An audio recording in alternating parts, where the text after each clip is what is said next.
Hello everyone, welcome back to Mom's miracles.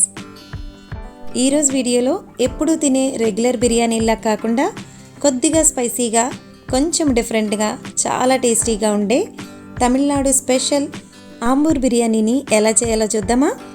దీనికోసం ఒక mixie జార్లో ఒక 100 గ్రామ్స్ వరకు అల్లాన్ని, అంతే క్వాంటిటీలో వెల్లుల్లిపాయలని తీసుకున్నాను. దీంతోపాటు ఒక 4 ఎండుమిరపకాయలను తీసుకున్నాను. ఈ ఎండుమిరపకాయల కారం అనేది మీరు కొంచెం ఎక్స్ట్రా కూడా వేసుకోవచ్చు, మీ కారానికి సరిపడా వేసుకోవచ్చు. మోస్ట్లీ ఒక 4 నుంచి 5 అయితే సరిపోతాయండి. దీనిలో కొద్దిగా వాటర్ వేసుకొని ఇలా మెత్తని పేస్ట్ లాగా చేసుకొని పక్కన పెట్టుకోవాలి.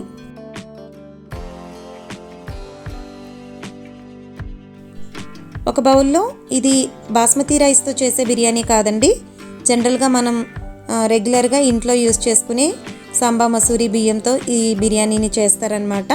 సో ఆ బియ్యాన్ని నేను 3/4 కేజీ వరకు తీసుకున్నాను. ఇక్కడ మనం కేజీ చికెన్కి 3/4 కిలో రైస్ వేసుకోవాలి. చికెన్ కొంచెం ఎక్కువగా ఉంటేనే ఈ బిర్యానీ చాలా టేస్టీగా ఉంటుందండి. బాటమ్ కొంచెం తిక్కుగా ఉండే ఒక పాత్రను తీసుకుని దానిలో ఒక 50 గ్రామ్స్ వరకు ఆయిల్ని, కొద్దిగా నెయ్యిని వేసుకుని వేడి చేసుకున్నాను.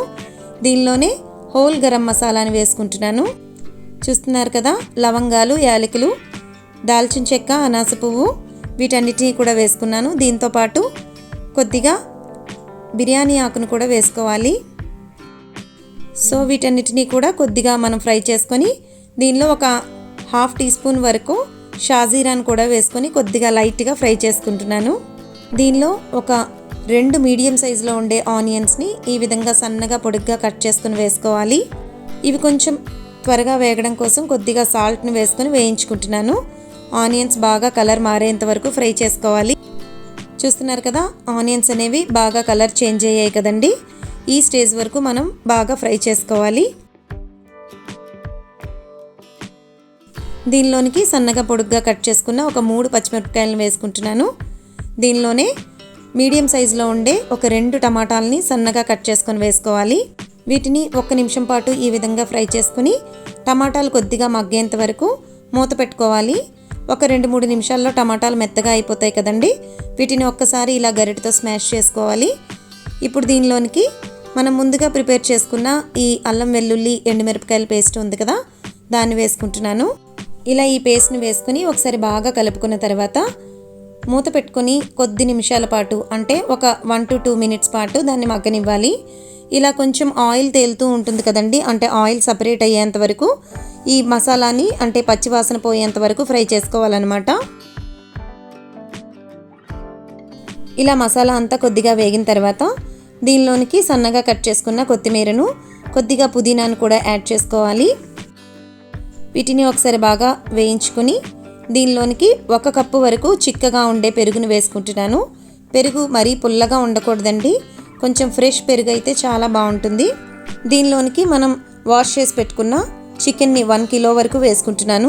చికెన్ మనకి సాఫ్ట్గా ఉండాలంటే మనం చికెన్ని బాగా కడుక్కున్న తర్వాత ఒక 10 మినిట్స్ పాటు కొంచెం సాల్ట్ వాటర్లో మనం నానబెట్టుకున్నట్లయితే చికెన్ సాఫ్ట్గా వచ్చి బాగా కుక్ అవుతుందండి. దీనిలోనికి కొద్దిగా కారాన్ని, అంటే 1 టేబుల్ స్పూన్ వరకు కారాన్ని వేసుకున్నాను. ఆల్రెడీ మనం ఎండుమిరపకాయల పేస్ట్ వేసాం కాబట్టి కారం ఒకసారి మీరు చెక్ చేసుకొని వేసుకోండి. దీనిలోనికే ఒక ఫుల్ నిమ్మకాయని ఇలా జ్యూస్ తీసుకొని వేసుకొని ఒక్కసారి సాల్ట్ని కూడా మనం చెక్ చేసుకొని మొత్తం అంతటినీ కూడా అడ్జస్ట్ చేసుకొని ఇలా చికెన్కి బాగా పట్టేలాగా బాగా కలుపుకొని 1 నిమిషం పాటు దీన్ని ఈ విధంగా ఫ్రై చేసుకొని మూత పెట్టుకొని చికెన్ని ఇలా వాటర్ సపరేట్ అయ్యేంత వరకు కుక్ చేసుకోవాలి. అంటే చికెన్ ఒక 60% వరకు మనకి కుక్ అయితే సరిపోతుంది. చూసారు కదా, ఒక 60% వరకు చికెన్ కుక్ అయిందండి. ఇప్పుడు దీనిలోనికి నేను 3 గ్లాసుల రైస్ని తీసుకున్నాను కాబట్టి ఎగ్జాక్ట్గా 6 గ్లాసుల వాటర్ని ఆల్రెడీ సపరేట్గా బాయిల్ చేసుకొని పెట్టుకున్నాను. సో ఆ వేడి నీళ్ళని ఇందులో వేసుకున్నాను అనమాట. మనం డైరెక్ట్గా చల్లని నీళ్ళని దీనిలో వేసినట్లయితే చికెన్ అనేది కొంచెం చప్పగా అయిపోతుందండి.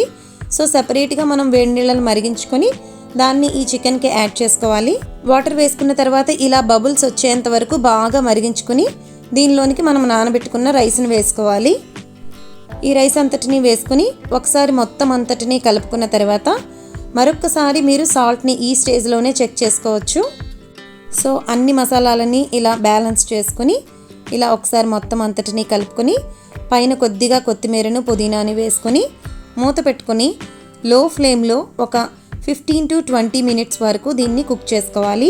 ఇలా ఏదైనా ఒక బరువును పెట్టుకుంటే వేపర్ అంతా కూడా బయటికి పోకుండా రైస్ అనేది బాగా కుక్ అవుతుంది. ఒక 20 మినిట్స్ పాటు ఇలా కుక్ చేసుకున్న తర్వాత దాన్ని ఒక 5 మినిట్స్ పాటు అలా వదిలేయాలండి. 5 మినిట్స్ తర్వాత మూత తీసి చూస్తే ఆహా, ఆ స్మెల్కే అసలు తినేయాలనిపిస్తుంది. చాలా చాలా బాగుంటుంది. మనకి ఎండుమిరపకాయల పేస్ట్ వేసాం కాబట్టి ఒక మంచి అరోమా వస్తుందండి. చాలా చాలా టేస్టీగా ఉంటుంది. తప్పకుండా ట్రై చేయండి. ఎప్పుడు రెగ్యులర్గా తినే బిర్యానీల కన్నా ఇది ఒక డిఫరెంట్ టేస్ట్తో ఉంటుందన్నమాట. తప్పకుండా ఇంట్లో అందరూ లైక్ చేస్తారు. సో ఈ వీడియో కనుక మీకు నచ్చినట్లయితే తప్పకుండా ఒక లైక్ చేయండి, షేర్ చేయండి, సబ్స్క్రైబ్ చేయడం మాత్రం అస్సలు మర్చిపోకండి. మరిన్ని టేస్టీ అండ్ హెల్తీ రెసిపీస్తో మరొక వీడియోలో మళ్ళీ కలుసుకుందాం.